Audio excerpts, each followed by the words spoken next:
What's up, guys? Spottabot here. I got the golden bison. Yes, this is a search and destroy match here as well, starting in round 3, because, round 1, I wasn't even in the game. Round 2, I rushed and somebody shot me in the back. So, the good stuff is right here, the meaty stuff, right? It's right here.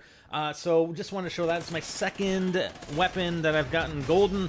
And yes, it is a slow run when you're just attempting this, playing a lot of Search and Destroy, Search and Rescue, and Clan Wars, right? Not really focusing on it, but trying to focus on it at the same time.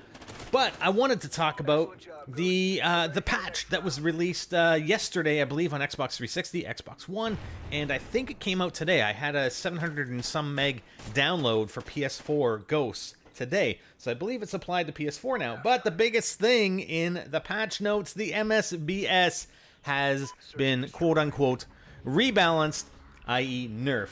I would love to see the data from Infinity Ward that supports the nerfing of this gun.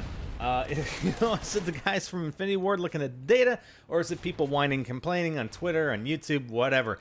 So supposedly the MSBS has been nerfed in 2 areas. One is the range. The MSBS range has been reduced. Now I did a comparison between the MSBS quickly and the SC2010, and there wasn't that much of a difference. They're approximately equivalent range on the starting drop-off, and there wasn't that big of a difference. And also the MSBS no longer 2-shot kill to arms and lowered legs and rewards accuracy. Well, if you know from before previous videos, you put on the semi-auto or burst fire attachment on any of the assault rifles and you get a multiplier to the torso, the neck, the upper torso, lower torso. Okay, it doesn't include the extremities, the legs and the arms. Well, with the MSBS, it always did include the legs and the arms for those 2 attachments. Now, I didn't test it with burst fire. I tested it with single fire. There's no difference. I can kill in 2 shots if I'm shooting in the arm, if I'm shooting in the leg, if I'm shooting in the head.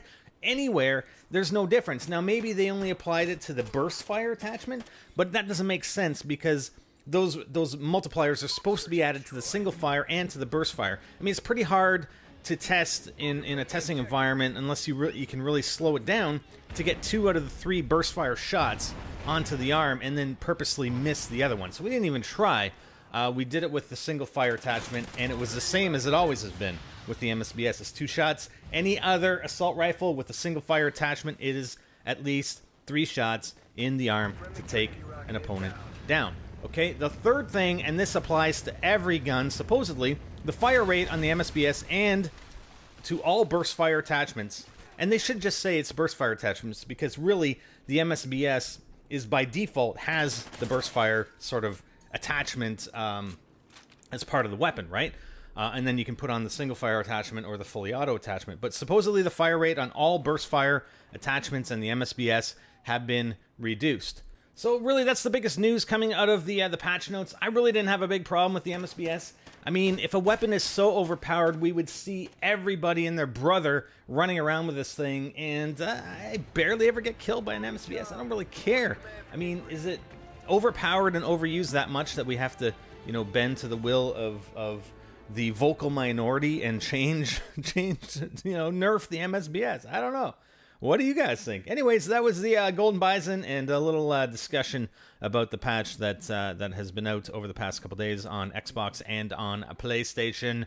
Full patch notes are linked in the description, and that's it for now. I'm Spider, and I'm out.